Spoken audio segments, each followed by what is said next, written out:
perseverar e tenho entendido que precisamos cada vez mais nos aprofundar na meditação da palavra do Senhor, não apenas uma leitura que é costumeira, mas podemos, de fato, entender o que essas escrituras têm a nos revelar nos nossos dias, porque cremos que a Bíblia, ela é a palavra de Deus e ela é uma palavra viva. Nós não queremos ter a Bíblia para nos termos como é um livro científico. Não queremos ter a Bíblia para nos dar argumentos para uma filosofia de vida. Nós queremos a Bíblia para que ela fale aos nossos corações, para que ela seja de fato a palavra de Deus. E nós sabemos que isso pode acontecer se permitirmos que o Espírito de Deus faça essa intermediação entre nós e a sua palavra. Por isso, entendi que esse mês de janeiro, esse primeiro mês do ano, nós podemos começar a praticar esse mergulho nas Escrituras, sem a pressa de termos que cumprir uma leitura extensa, mas podemos, aos poucos, olhando alguns textos do livro de Colossenses, para que a gente possa aplicá-lo à nossa realidade. E assim nós começamos esse tema de Colossenses entendendo que o propósito de Colossenses é ensinar a igreja a centralidade de Cristo na vida do cristão. Muito interessante, né? Porque a gente começa a usar várias terminologias para se identificarmos. Nos identificamos como cristãos, como crente. No passado era todo mundo crente. Aí crente virou um termo feio. Aí a gente começa a escolher outros termos. Começamos a escolher, eu sou cristão, eu sou batista, sou assembleiano, eu sou de Cristo e assim vai. E até mesmo o termo evangélico é um termo que até já foi um termo muito usado e hoje, infelizmente, é um termo que também está associado com uma demanda negativa, mas o livro de Colossenses tem nos ensinado que nos chamarmos evangélicos ainda é talvez a melhor maneira de nós nos identificarmos, porque nós queremos não nos identificar como evangélicos com os evangélicos, mas queremos nos identificar com o evangelho de Cristo. Não queremos nos identificar com quem pratica o evangelho, queremos nos identificar com quem é de fato o evangelho, que é Jesus, e isso fica claro em Colossenses, principalmente nos 2 primeiros capítulos, nós vamos ver essa imersão no texto, nos mostrando a supremacia de Cristo. E para mim um dos versículos mais importantes, se eu posso aqui destacar, algo que estou guardando desde o início do ano, é o versículo 13 do capítulo 1, quando ele diz que ele nos resgatou do domínio das trevas e nos transportou para o reino do seu Filho amado. Esse versículo, ele resume o que é esse evangelho que queremos vivê-lo. Ele está dizendo claramente que porque Jesus pagou o preço pelo nosso pecado na cruz, há uma mudança nas nossas vidas, não realizada por nós, mas realizada por Cristo na cruz. Há um transporte. Ele deixa isso bem claro. Saímos do domínio das trevas, do império das trevas, e somos resgatados, transportados para o reino do Filho do seu amor. E isso a gente precisa entender, porque o mundo, ele é dirigido por impérios. Na época que o livro de Colossenses foi escrito, existia o Império Romano. Era o império mais poderoso. E ele subjugava as nações, subjugou Israel, sempre com poder, pela força. E nós vamos ver aqui que Paulo, ele não muda simplesmente de império das trevas para império do Filho. Porque o reino não é um império. O reino é um ambiente onde emana o amor de Deus. E nós precisamos entender que a vida que nós vamos viver agora não é uma vida que nós vamos vivê-la impondo força, poder, mas vamos fazer ela baseada no amor de Deus por nós. Quando se pergunta para Jesus, qual é o maior dos mandamentos? Jesus responde que amarás o Senhor teu Deus de todo o seu coração e ao próximo como a ti mesmo. O maior mandamento agora é o amor, porque o reino, ele precisa ser caracterizado pelo amor.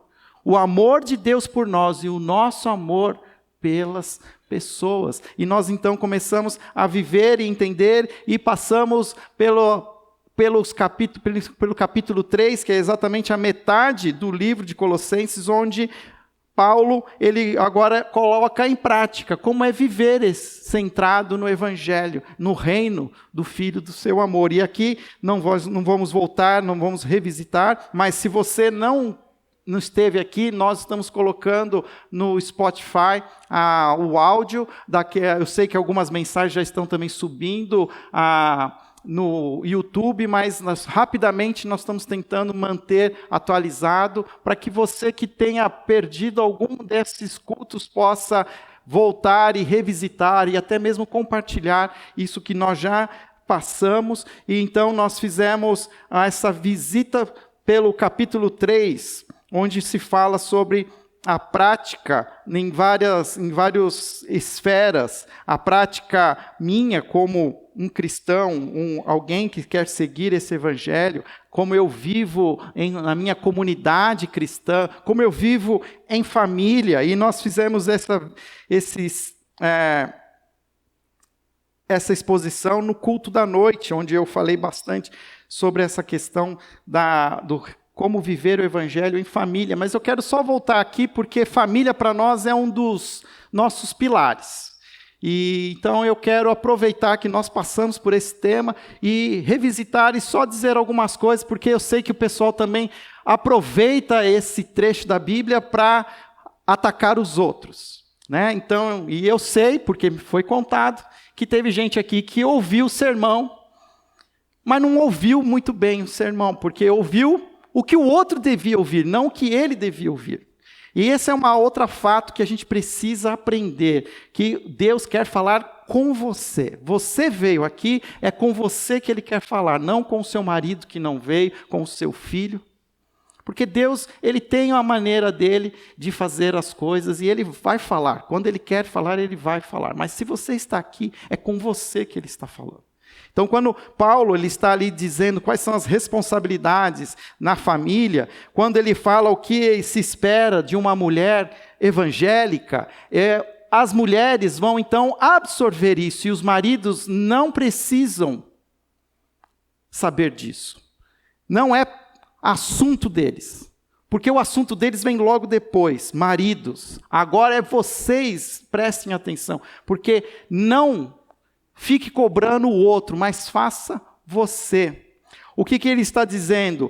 Mulheres, sujeites cada um ao seu marido, como convém a quem está no Senhor. Existem outras versões, mas a palavra é a mesma. Exige-se sim a submissão da mulher. Pode falar o que quiser, que a tradução não está bem feita, mas sim, existe a melhor palavra é a submissão. Mas não é só isso. Cada uma deve se submeter ao seu marido, ou seja, não que as mulheres devem ser submissas a qualquer homem, não, mas se ela entende o que Deus deseja dela, e ela buscando unir-se a um homem, debaixo de uma aliança com Deus, espera-se que ela se submeta ao seu marido. E a submissão, eu gosto da palavra, porque ela fala de submissão, estar debaixo da missão deste homem. Por isso que a gente fala, inclusive para as meninas, para as jovens, tome muito cuidado com quem você vai se casar. Você precisa olhar para um homem que esteja submisso a Jesus Cristo. Porque um homem que não está submisso a Jesus Cristo, ele pode se submeter a qualquer outra coisa. Não entre numa roubada, porque já vai ser difícil um casamento com um homem que se submete ao Evangelho. Imagina por alguém que não se submete ao Evangelho. E a gente conhece as histórias. E nós sabemos, mas parece que ainda existe, né, a vontade de se casar, ela se torna mais forte do que qualquer outra mas lembre-se, mulheres, da sua submissão a Jesus, em primeiro lugar. Não abram mão da sua submissão a Jesus. E ao buscarem a submissão ao homem, que esse homem também tenha a sua submissão a Jesus Cristo. Eu não conheço nenhuma mulher que não deseje se submeter a um homem que não esteja submisso a Jesus. E a outra coisa, o texto ainda diz que como convém a quem está no Senhor, ou seja, a submissão, ela está numa esfera onde aquilo que ela vai se submeter está ancorado no Evangelho. Não é também para a mulher, ela tem que se colocar debaixo de algo que o seu marido deseja dela, que não condiz com o Evangelho. É como nós todos aqui somos cidadãos brasileiros e nos submetemos ao Estado. Mas se o Estado, em algum momento, desejar de nós algo que não está alinhado ao Evangelho, nós vamos nos desalinhar ao Estado, mas vamos nos manter alinhados ao Evangelho. Porque o Evangelho é o nosso reino.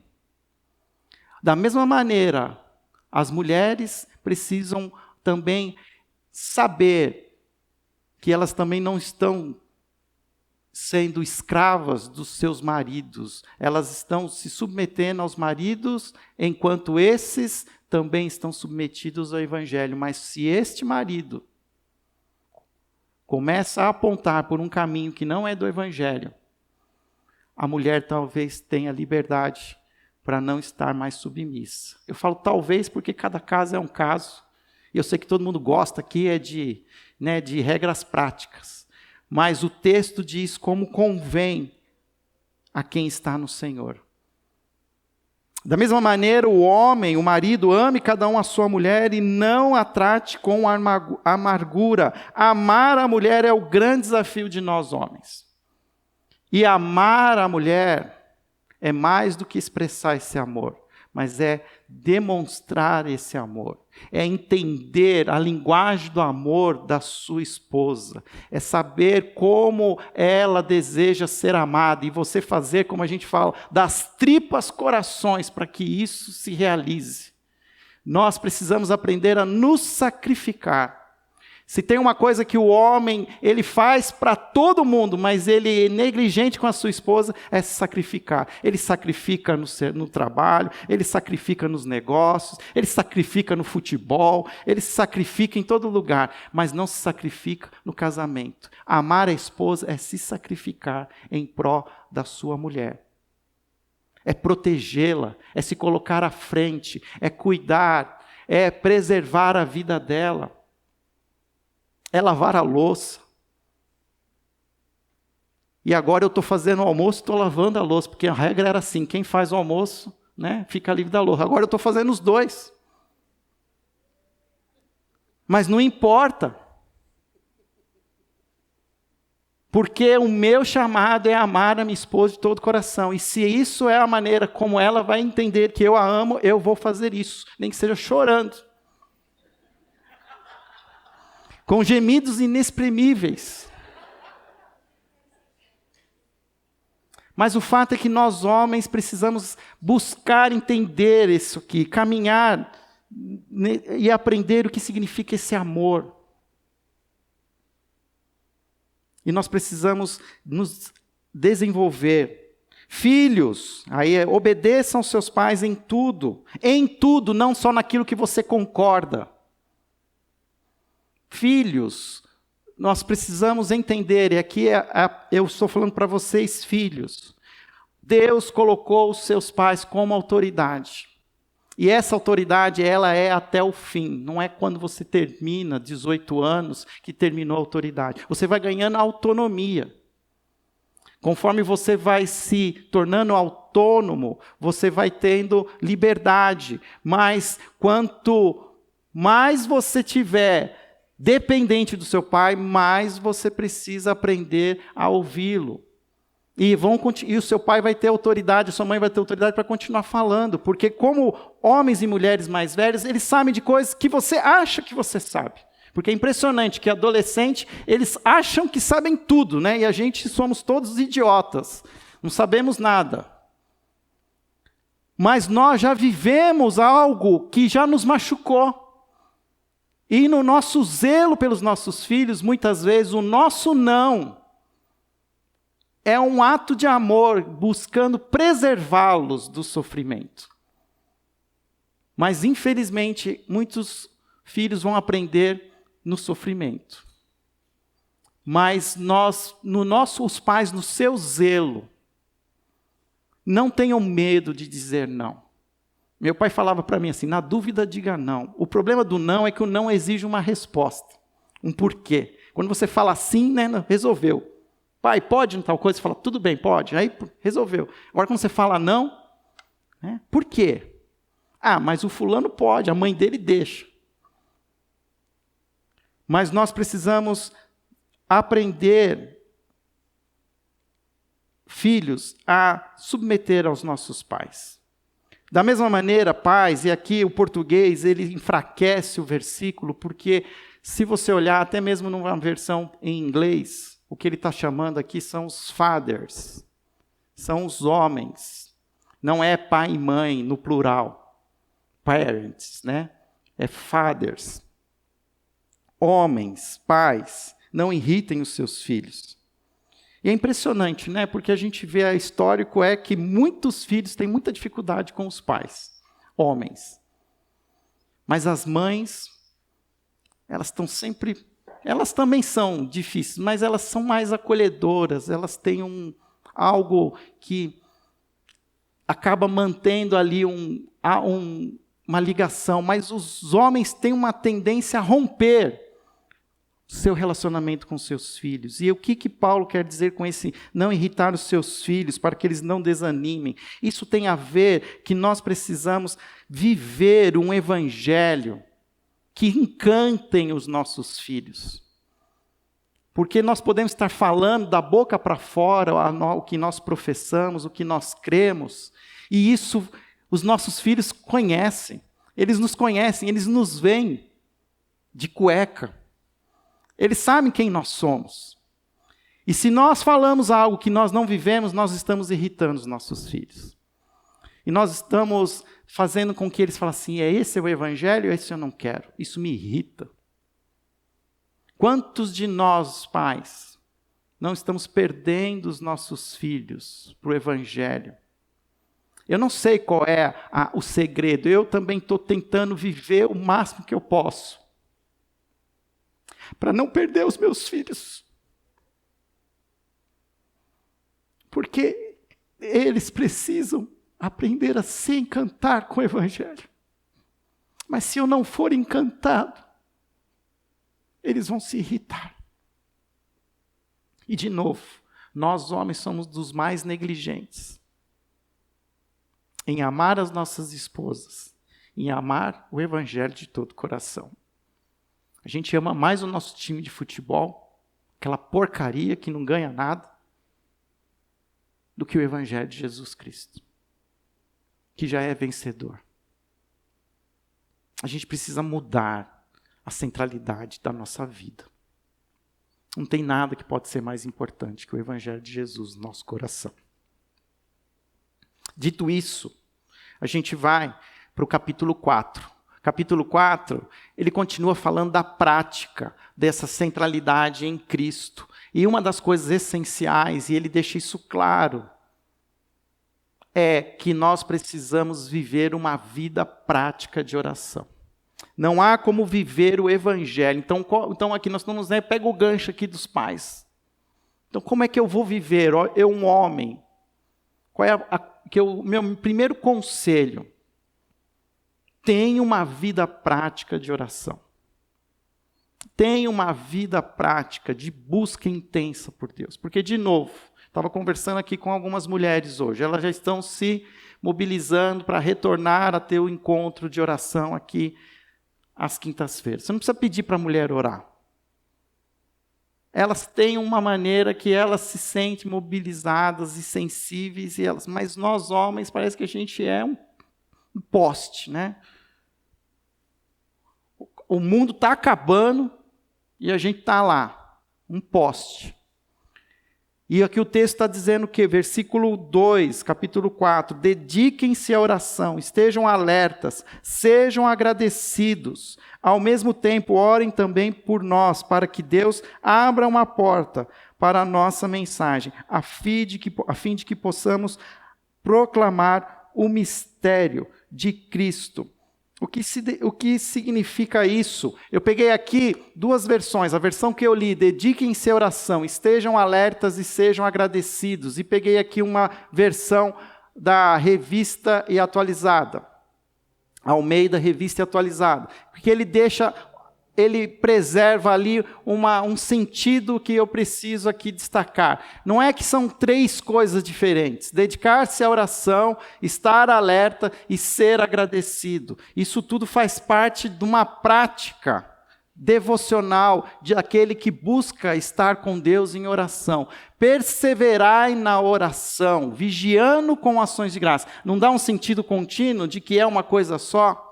Por isso eu estou resgatando o texto antigo, mais clássico, porque o que se espera de quem busca Deus em oração? Espera-se perseverança, insistência, disciplina, hábito. Vai ter desânimo? Vamos ficar desanimados? Ai, amanhã, eu mesmo ontem, sabendo de tudo, eu fiz assim, eu estou cansado, acho que eu não vou orar mais hoje não, chego. Amanhã eu oro, amanhã eu acordo mais cedo. Porque, na verdade, é isso que nós precisamos entender, que a oração, ela é essencial. Se eu não me engano, é Norman Geisler que diz que, assim como a respiração, ela é essencial para a nossa vida, a oração, ela é essencial para uma vida cristã. Para de respirar. Eu deixo até você encher o seu pulmão. E agora segura a respiração. Vai chegar uma hora que você não aguenta. Você vai ter que respirar de novo. E parece que a gente quer viver a vida cristã sem oração, sem respirar. Sabe? Faz tudo assim, aí cai morto. E é o que tem acontecido. Nós precisamos aprender a entender que a oração, ela tem uma prática que faz parte da minha essência como cristão. Ela que me traz a vida, que me renova, que faz circular o Espírito de Deus em mim. E na nossa desobediência, na nossa negligência, a gente acha que a gente consegue. E aí o que a gente faz? A gente segura o ar e é interessante que Espírito Santo, em grego, o termo é pneuma, que vem lá do pneu, que é ar, que tem a ver com fôlego.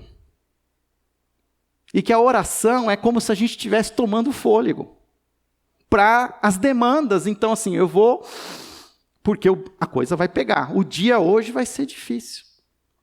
Perseverar em oração, estejam alertas, vigiando. Jesus mesmo diz, vigiai e orai. Estejam atentos àquilo que está acontecendo. Aqueles que estão buscando a Deus em oração, estão com o seu espírito ligado ao Espírito de Deus. Então as dinâmicas do seu redor, você começa a discernir de uma maneira diferente. Aí as coisas começam a não dar certo, você já começa a falar assim, tem uma urubucubaca aqui, aconteceu alguma coisa, joguei pedra na cruz. Essa é a expressão de quem não ora. Isso é a expressão de quem acha que está tendo alguma palavra espiritual para falar, mas não tem, está segurando o fôlego. Porque aquele que está respirando e está entendendo, está orando, ele sabe que está acontecendo ao seu redor, que existe um leão procurando a quem possa devorar. Você acha que você vai buscar cada vez mais a Deus e que o inimigo de Deus não vai querer te desviar da presença de Deus? Por isso, nós precisamos aprender a entender essa dinâmica e a questão também assim de com ações de graça, ser agradecidos, que nós precisamos aprender a orar olhando para aquilo que Deus já realizou em nós. Porque outra coisa que acontece, parece que nós nos tornamos sempre pessoas, homens e mulheres, que sempre olhamos para a parte que falta. E nós nunca olhamos para aquilo que nós já temos. Nós temos a tendência sempre de chegar a Deus em oração e só colocar aquilo que falta. E nós não aprendemos a, diante do Senhor, sentar na mesa com Ele e ver tudo aquilo que Ele já fez por nós. Resgatar as bênçãos do passado, aquilo que Deus realizou, que vai nos encorajar a viver, sabendo que Deus, eu não sei como é que isso vai ser resolvido, mas porque eu sei como Ele resolveu no passado, eu vou aprender a confiar e perseverar sem desanimar. Eu tenho pensado, quais são os inimigos da oração? Eu pensei em 3. Preguiça, falta de tempo, né? Porque você pode falar, não tenho preguiça, eu tenho falta de tempo, sou uma pessoa muito ocupada, mas não está cabendo tempo. Ok, eu aceito o seu argumento. Qual 3? Tem muito. Você entra lá na internet e põe inimigos da pregação, da oração. Vai achar muito, mas assim, eu entendi. Preguiça, falta de tempo e oração. Distração, aí foi o exemplo. Distração. Preguiça, falta de tempo e distração. Porque quando a gente não tem preguiça e nem tem falta de tempo, a gente está distraído com alguma outra coisa. Aí, olha o que eu achei em Marcos, capítulo 35, capítulo 1, versículo 35. Marcos é um livro assim sensacional, porque ele começa com tudo. Primeiro tem uns 45 versículos assim, né? Jesus já está fazendo milagre, já está curando, está fazendo um monte de coisa, né? Você já está cansado já, só de ler o primeiro capítulo de Marcos. E aí tem lá o versículo 35, de madrugada, quando ainda estava escuro, Jesus levantou-se, saiu de casa e foi para um lugar deserto, onde ficou orando. Quais são os inimigos? Preguiça, falta de tempo e distração. Quer aprender a orar? Lucas capítulo 11, diz que os discípulos de Jesus disseram assim, Jesus, ensina-nos a orar, como João Batista ensinou seus discípulos. De madrugada, ainda escuro, Jesus levantou-se, saiu de casa e foi para um lugar deserto, onde ficou orando. Você pode ter todos os argumentos, mas quem quer ter uma vida de oração, precisa abrir a sua agenda. E tem algo sobrenatural que acontece pelas manhãs. Como no deserto, Israel recebia pelas manhãs o maná, que era para aquele dia, não podia ser guardado para o dia seguinte. Todas as manhãs o Senhor tem as suas misericórdias reveladas para aqueles que o buscam de todo o coração. Se você acorda amanhã, né, como agora vai começar, né, a vida selvagem, né, para quem tem filhos, né, a escola das crianças. E aquela coisa, eu tenho entendido, eu sou alguém que eu tenho aprendido a levantar mais cedo. Porque às vezes a gente deixa para orar quando vai todo mundo dormir, só que parece assim que para ir dormir todo mundo tem uma hora, mas tem um horário da manhã que está todo mundo dormindo, só você está acordado. E é exatamente isso. Ninguém manda mensagem no Zap às 4 horas da manhã. Não precisa ser 4 horas, mas cada um sabe aonde pega aí. Mas tem que, meus irmãos, tem que ser algo de manhã mesmo. E se a sua casa é um lugar que te traz dispersão, começa a procurar um lugar deserto. E fica orando por um tempo de qualidade. Eu trouxe aqui para vocês, só para ilustrar, trouxe meu caderno de oração. Esse aqui é o caderno que eu comecei esse ano. Eu fui esperto, eu fui antes de começar a volta às aulas para comprar um caderno mais barato, né? Aí comprei um caderno. Eu tenho a prática de escrever as orações. E eu tenho aprendido que escrever me ajuda a me concentrar. E eu começo, então, eu comprei um caderno bonito aqui, ó, como, né, que me identifico assim, com essa Ferrari aqui, né? Já coloquei aqui um selo, tomei posse, né? Carro pastoral, assim, já pensou? As visitas nunca chegariam tão rápido na sua casa, né? Brincadeira, gente. Mas aí eu pego o meu caderno e eu coloco aqui a data, eu coloco o dia, eu coloco a hora. E eu começo aqui a escrever. Obrigado, Senhor, por mais um ano que começa. Que o Senhor nos abençoe e nos conduza nessa jornada. Que eu consiga enxergar os detalhes a cada dia que expressam seu amor e graça. E eu começo, sem pressa. Ah, mas não tenho letra feia. Deus ama a sua letra do jeito que ela é. Ele está louco para ver a sua letra. Porque Ele te fez. Ele sabe que é assim. E é legal que às vezes eu estou catando as coisas, eu pus uns livros ali. Mas sabe que umas coisas que eu não? Eu guardo todos os meus cadernos de oração. Eu já tenho uma pilha de cadernos de oração. Não sei o que vai acontecer com isso. Mas eu tenho colocado aqui o meu coração. E é legal que às vezes eu revisito um caderno antigo, aí eu vejo, nossa, olha, eu pedi oração por essa bobagem aqui, isso aqui não era problema, o problema é o que eu tenho agora.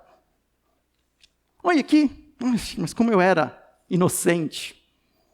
Mas, por que eu estou contando isso? Eu não quero me vangloriar, mas eu não tenho achado outro jeito de me concentrar nas minhas orações. Eu sei que existe uma nova geração já ligada ao digital.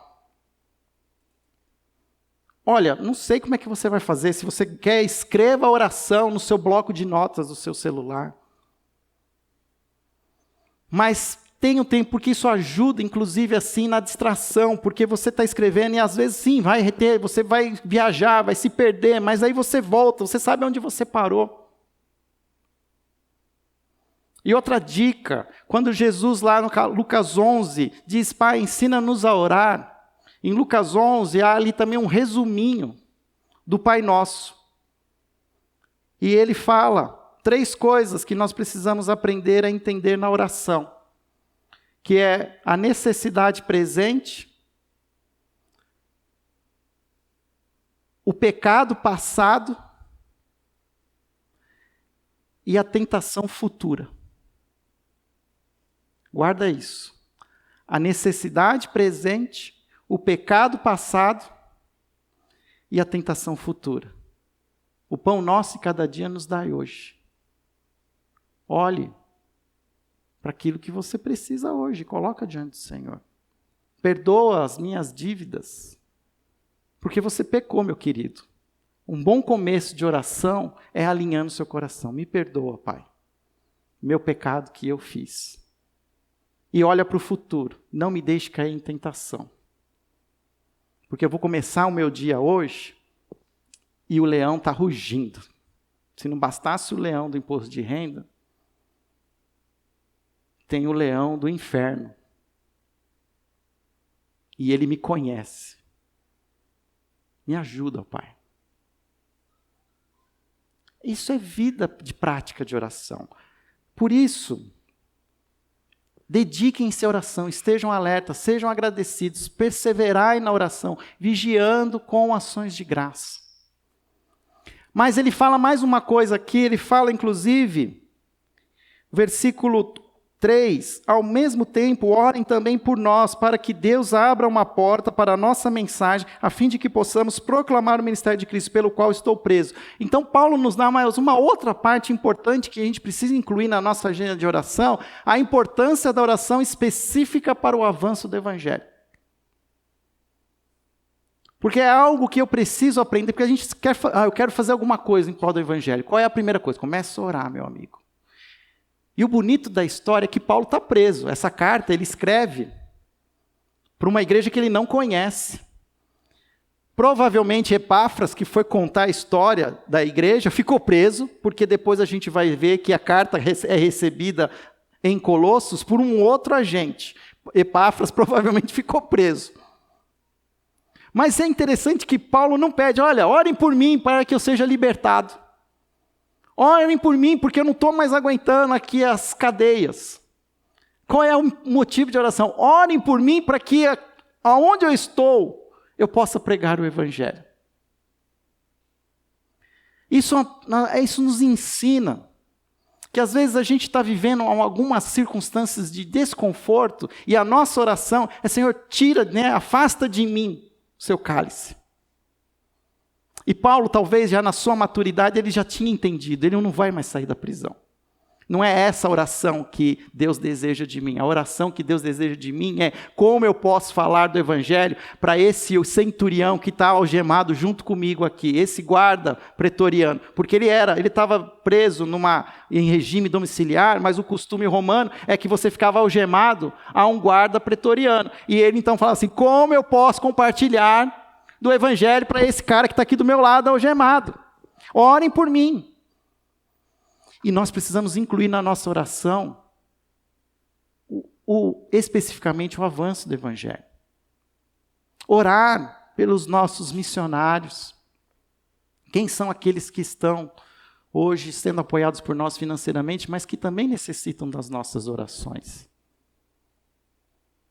Domingo que vem, às 9 da manhã, na nossa EBD, nós vamos receber o Hernan aqui de volta.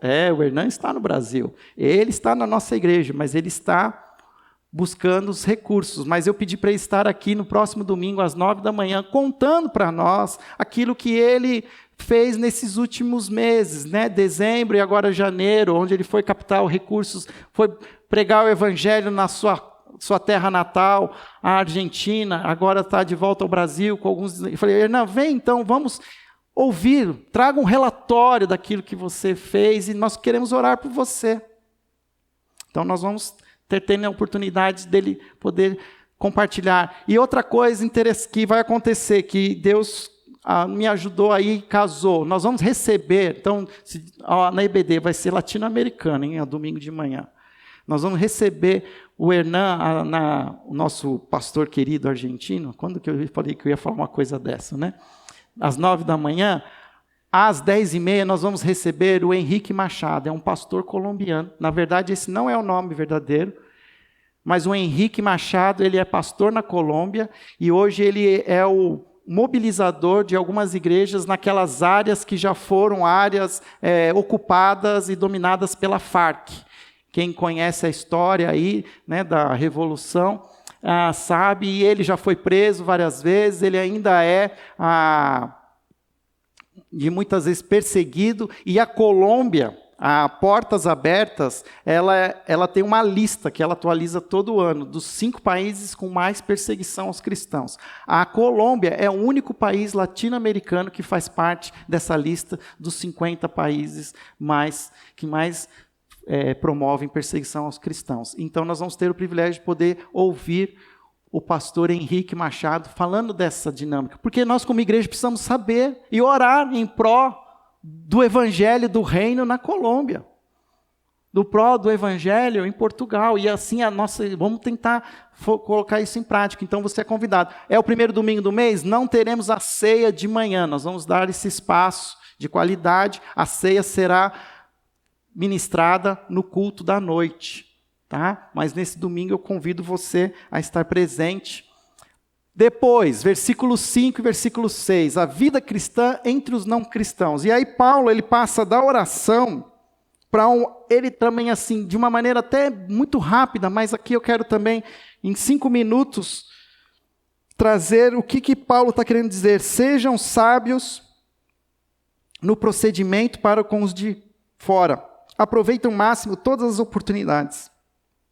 O seu falar seja sempre agradável e temperado com sal, para que saibam responder a cada um. O que Paulo está querendo dizer? Paulo, ele deu várias diretrizes. Olha, você tem que aprender a abandonar a sua natureza carnal e aprender a viver no fruto do Espírito. Aprender a viver em comunhão com os irmãos, suportando uns aos outros. A gente aprendeu que nossos irmãos são insuportáveis, mas Paulo já sabia disso. Então nós vamos suportar os nossos irmãos em Cristo. Ele vai falar das responsabilidades dos membros numa família. Ele vai falar, eu pulei, mas fala também sobre a questão na sociedade. Mas aqui ele ainda fala assim, olha, mas tem uma outra prática que eu não posso deixar de citar e eu preciso que vocês aprendam.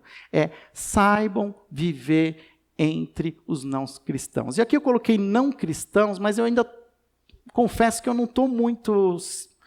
Porque eu acho que tem muitas pessoas que se declaram cristãos, mas que não estão entendendo nada do que a gente está falando.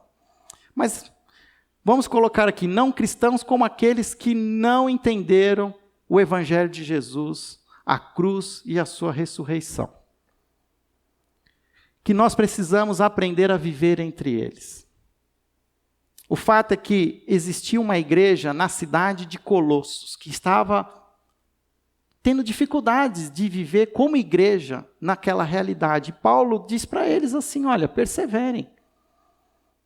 Mantenha os olhos lá no alto, mas ele fala dos olhos lá no alto, mas os pés continuam em Colossos. E os nossos olhos precisam estar lá no alto, mas os nossos pés continuam em Campinas. Nossos pés continuam percorrendo espaços públicos, espaços privados, corporativos, acadêmicos, de lazer, e nós precisamos aprender a viver entre as pessoas. E eu gosto da maneira como Paulo ele fala, ele diz, para a gente, sejam sábios no procedimento para com os de fora, aproveitando ao máximo todas as oportunidades. O seu falar, ou seja, ele que fala assim, olha, esteja pronto. Eu tinha um pastor que ele contava a história dos bombeiros. Um bombeiro sempre tem uma faca na bota. Porque é o seguinte, tentando na emergência, ele está lá socorrendo a vítima, e às vezes ele precisa de uma faca, ele precisa de uma ferramenta, e ele não dá tempo dele voltar lá e buscar no caminhão. A faca tem que estar na bota. O que nós precisamos aprender a ter o evangelho na bota. Quando a gente está conversando, a pessoa fala alguma coisa, não sabia que você vai na igreja, aí ó, faca na bota, meu amigo, é a hora. Usa, esteja pronto.